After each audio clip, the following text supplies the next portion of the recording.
Mas vamos lá? Vamos lá, tem telefone. Alô? Alô, manda a linha. Tudo bem?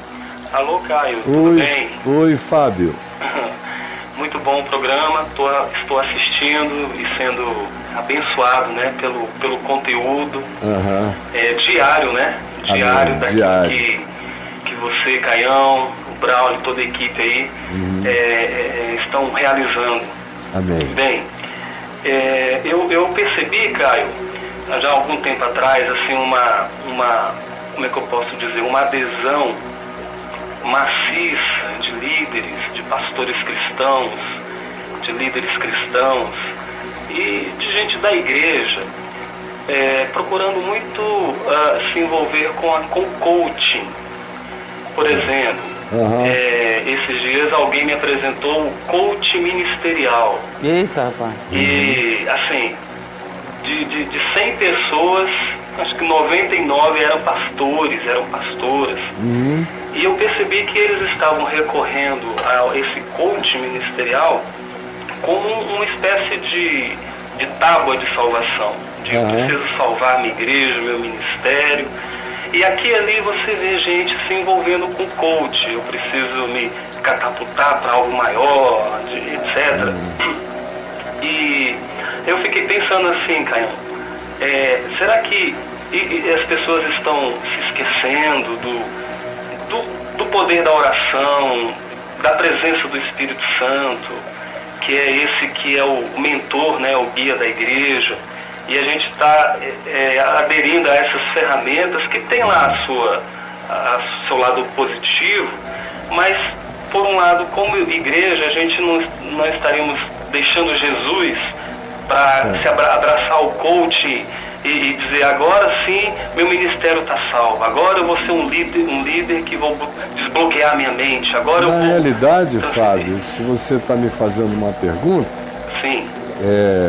Se for uma afirmação sua, eu só ouço o que você tem a dizer. Certo. Mas se for uma pergunta sua, você quer saber o que eu penso disso? Bom, o que eu penso é que, na maioria das vezes, não tem nada a ver com salvar o ministério. Você tem dois tipos de pessoas, dois grupos prevalentes de coaches.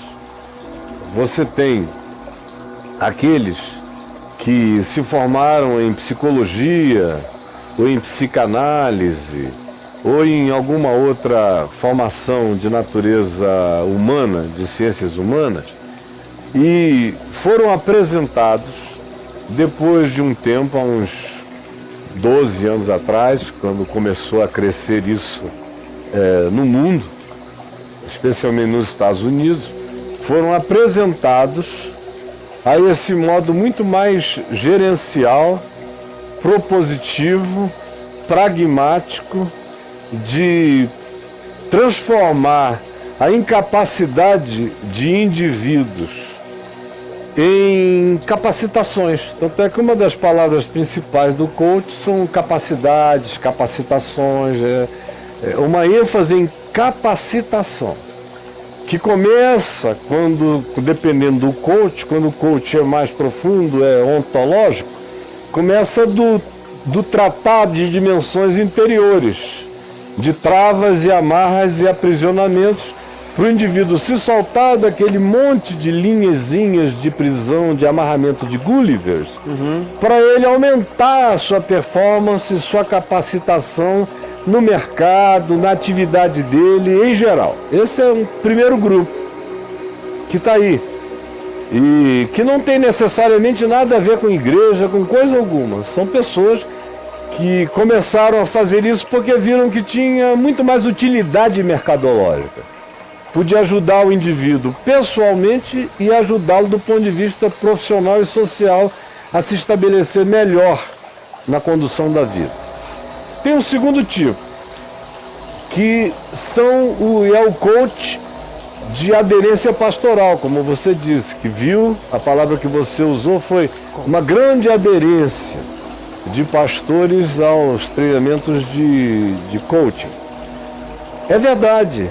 Agora, a maioria deles não está tentando salvar o ministério quando são esses pastores. A maioria deles não sabe ensinar, são duas coisas que estão por baixo, presta atenção, Fábio. Não sabem ensinar o evangelho com o aplicativo que faz o próprio coaching ficar pequeno. Não sabem. Eles só têm doutrinação e pregação afirmativa, doutrinária. É tudo mágico, é tudo grito pela fé, é tudo você vai, pela fé você vai arrombar. E vai em frente, mas não tem nenhuma psicologia do evangelho. O evangelho é pura psicologia. Eu não sei como é que vocês não entendem isso. Se o evangelho é para a vida, ele tem que ser psicologia, ele é para a vida, psique. É para psique. Ou seja, o evangelho é o sentido da alma. É a lucidez da alma é o evangelho. Mas eles não sabem, não aprenderam.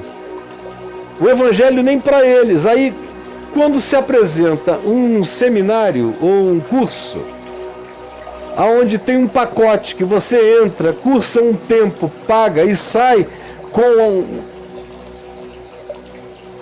um calhamaço de aulas aprendidas a serem repetidas, o indivíduo diz: agora eu tenho algo a dizer para as pessoas que pode ter um conteúdo diferente do que eu ensinei a vida inteira na igreja, porque na igreja ele nunca aprendeu o evangelho.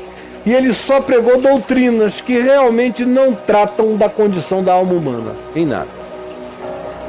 Agora, tem um segundo aspecto vinculado a isso. É que você já notou que a maioria dos coaches não vieram de nenhum berço pentecostal? Você já notou isso? É. A maioria dos coaches pastores são batistas, presbiterianos, episcopais, luteranos, congregacionais, são de igrejas históricas. Por quê?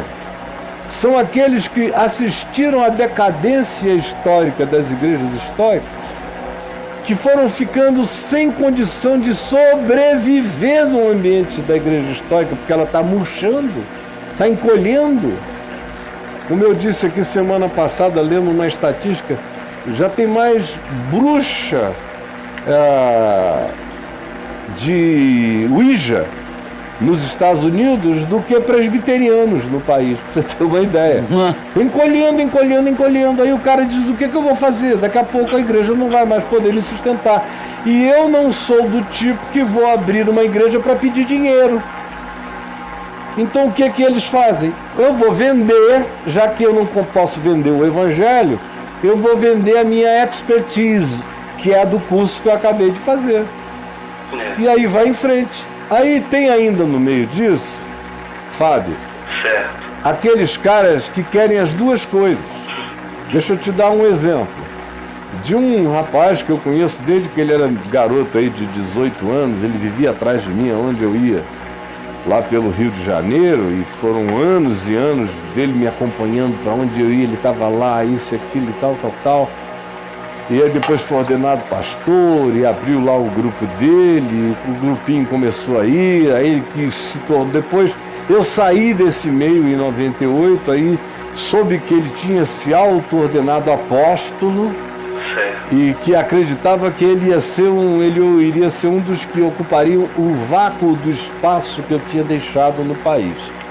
Aí ele saiu lavrando nessa perspectiva, mas as coisas foram entrando num estado de descrédito geral à volta, e só quem ganha dinheiro é quem tem o despudor e o descaramento de mentir na cara do povo e enganar com a cara dura. Ele não é assim, viu que ali ele não ia conseguir sustentar, ele manteve as igrejas numa área da cidade, se mudou para uma outra área bem distante, uma cidade enorme, em cujo lugar ele não é pastor. E é proibido de ser chamado de pastor pela mulher, pelos filhos, por quem quer que seja. Nesse outro lugar ele é o coach fulano de tal. Então ele fica vendo aonde é que dá melhor, né? Ele para lá e para cá. Agora, é uma injustiça se chegar e dizer que os coaches são assim, porque não é verdade.